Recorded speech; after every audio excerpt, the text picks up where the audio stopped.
day, every day. Now at Logan's Roadhouse. It's another warm evening, 87 degrees in Birmingham. Here's your most accurate forecast first. Tomorrow morning, a muggy start, 7 o'clock, 78 degrees. We'll talk about tomorrow's heat coming up. Now on NBC 13 News. The clock is ticking. The Coast Guard makes new demands of BP. We'll tell you what's required. Plus, Jordan Vandersloot now officially charged with murder. What police in Peru say happened the night of the crime. I have a 16-year-old that's floating down the river saying, Mama, Daddy, help me. That's heartbreaking, devastating, and deadly flooding. Hear the stories of survival coming from Arkansas. Live from Alabama's News Center in high definition. This is NBC 13 News at 10, where accuracy matters. Good morning, Emma. Good morning. Just had it. Sorry. Good evening. I'm Andrea Lindenberg. Bettina Bowden has the morning or evening off, whichever. We're glad you're joining us this evening. Our top story, the Coast Guard is demanding BP step up efforts to contain the oil spill in the Gulf by the end of the week. Take a look at the important facts. The letter to BP's chief operating officer says the company needs to present a better plan for containing the spill by Monday, the same day President Obama visits the Gulf.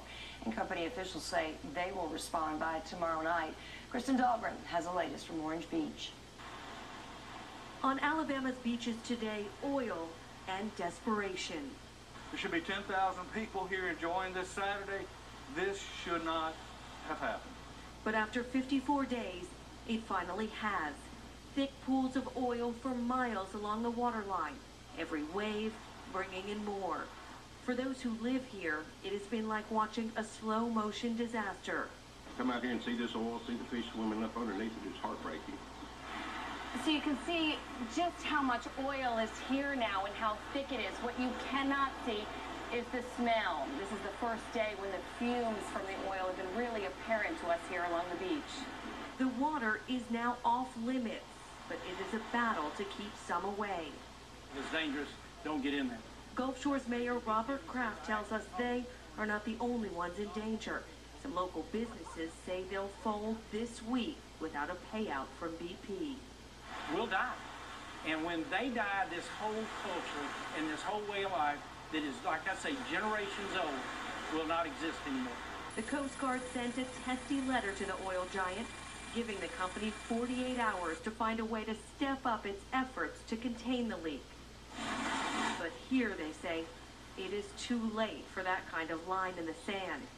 There is too much oil already there. Kristen Dahlgren, NBC News, Gulf Shores, Alabama. And meanwhile, dozens of people fed up with BP's response gathered at Perdido Pass in Orange Beach, hoping to get the oil company's attention.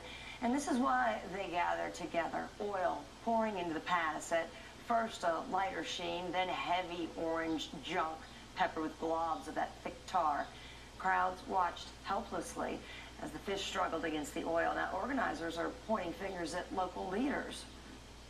The time for our local politicians to say that they don't have the resources and things of that nature is over.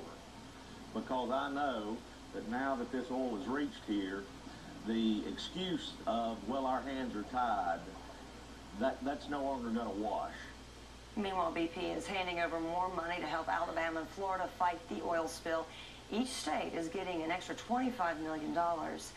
Birmingham police are investigating the city's latest homicide.